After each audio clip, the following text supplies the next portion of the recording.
Hello everyone, thank you for coming back to the channel. My name is Kaz. If you don't mind taking a deep breath with me.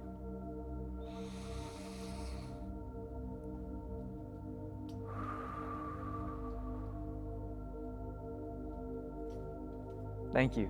So today we're going to be talking about something very, very important and profound. How to integrate your spirituality, your spiritual practice into the material world. So first, I'm going to talk about the nature of these dimensions and how they function independently and together. But first we're going to start with how they function independently. So the world of the material functions in a certain way. Usually, the way that the world of the material functions in our perception is things happen, there's a past that gets constituted, right? So something happens, and then, okay, I remember that thing, and that thing leads to other things, and all of a sudden we have this entire web of existence. We have this entire fabric of reality that is the present moment, but is constructed upon the past, okay? So notice that there is a distinction in the material world. There's a distinction between the now and the past, but it's all interwoven. And so is the future, where we're going. It hasn't been written yet, but there is a natural inclination that things that happened before rhyme and they happen again. They don't happen exactly the same, but they rhyme. So why is that? Well, it's mirrored in the way that we live our lives. Have you ever noticed that in your own life, the same things will happen? Something happens in the past. Say, you experience being a certain type of way, and then you go to a new location. Confucius once said, no matter where you go, there you are. You. So if you experience being a certain way in your life, odds are you go somewhere else, you might experience something new for a little while, but eventually that will catch up to you, the way that you're used to being, the way that you were in the past. So our brains have this natural wiring of repeating the past. It's even in the way that we perceive reality, right? Our brains, and this is scientifically proven, you can even try it yourself. There's certain videos on YouTube where it shows you this. Our brains fill in the gaps for things that we're not actively perceiving. So if you're looking at something, your brain is filling in the gaps for everything else around it. And it's using what it expects to be there to fill it in. So the world functions in a very similar way, the material world at least. And at least, in places where there's a lot of people. There's repetition. There is people filling in the gaps of what they're not actively paying attention to with what they are actively paying attention to. So in the material world, what happens is things crystallize based on what people want to see. The life that you have in the material realm has a lot to do with the way that you perceive yourself and the way that others perceive you and the way that you believe your life should be. Because we act in accordance with the way that we think we deserve. Not we think, but the way that we truly live like we deserve. If I don't believe that I truly deserve to have a healthy body, I'm not going to do the things that I need to do to have a healthy body. I'm not going to do the workouts. I'm not going to eat the nutritional food. I'm not going to not eat the junk food because I don't actually believe in existence. I don't live like I deserve a healthy body.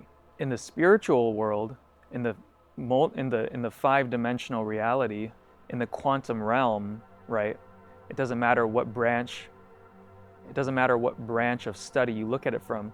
But in whatever higher realm it is that we have direct access to through consciousness, through practices, there is an infinite possibility, or there is a source field of infinite possibilities. All possibilities exist simultaneously. Everything that could ever happen, and has ever happened, and will ever happen, exists in that realm at the same time because it doesn't function within time and it doesn't function within space. It functions within vibration. So what happens in the material world is the world occurs a certain way, we see it, we perceive it a certain way, and then we think that it is that way, and so we continue to be in accordance with the way that the world is. So if you want to integrate the spiritual world with your material world, what you have to start doing is you have to stop identifying the material world for how it seems. You have to stop believing in how things are perceived by your eyes, by the illusion, and you have to start paying more attention to how things feel. Said differently, you have to stop believing what your mind tells you, because your mind is coming up with stories based on the past.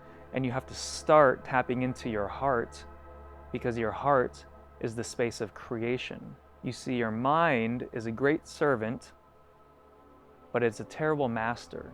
Your heart is what creates the vibration in your body. It's what pulsates blood. It's what sends out your energy, okay? It creates your vibrational field. So, to integrate the spiritual world, the quantum realm, with the material world is to start perceiving the material world not for the material of it, but for the vibration of it. And you start to go through life and you notice vibrations. It stops being about how things seem to appear, and it starts being about how things feel for you. How does this feel? Does this resonate with me? Is this in alignment with me? There's all kinds of stories about how it could be. There's all kinds of stories about how our past says things are.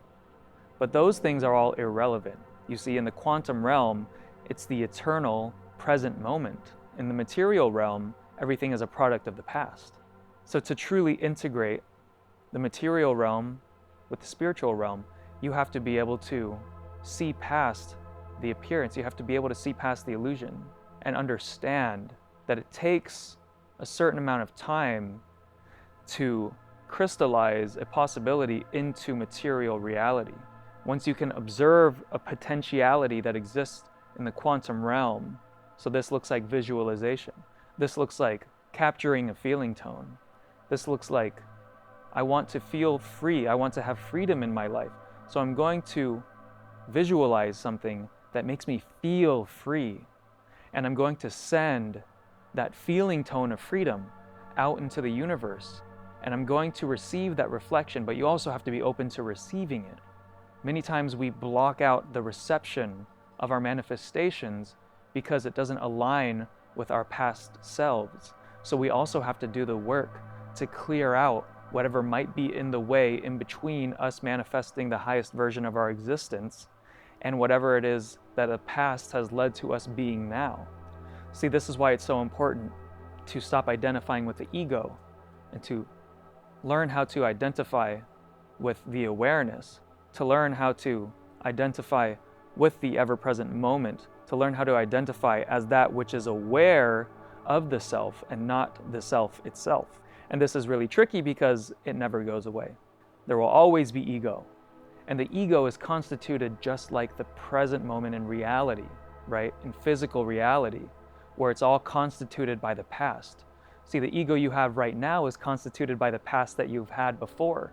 The ego you'll have in the future will similarly be, it'll be the exact same thing. It'll be constituted by the past between now and then. But that's going to be the past. And so the work is to constantly notice and recognize the ego that you're identified within, and then move that to the side. Because only in that space of non-identification can we actually tap into that quantum realm. Can we actually tap into the field of possibility? And only when we tap into the field of possibility are we able to be truly present in the present moment, the eternal present moment that is always accessible to us, but only if we stop identifying with the material selves that is an accumulation of the past that's led us to where we are right now.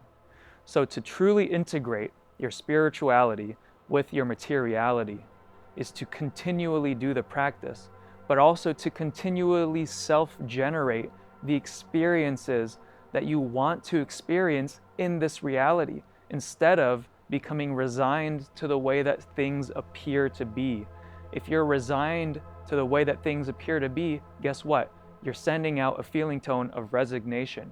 You're sending out a feeling tone of dissatisfaction. You're sending out feeling tones, a reality that you don't want to be in. So guess what you're going to attract more of? That's right, the reality that you don't want to be in. So to truly integrate your spirituality with your materiality is to continually do things, understand, discover, and learn about what feels good to you, and do more of those things. Do more of those things. Prioritize doing the things that make you feel more of the feelings that you want to feel in the life that you want to live. Thank you for watching this video. I hope you enjoyed, hope you got value out of it, and make sure to keep on creating those feeling tones. Make sure to keep living the life that you want to have, because that's how you're going to create the life that you want to have. Have an amazing day, and I'll see you in the next video. Peace.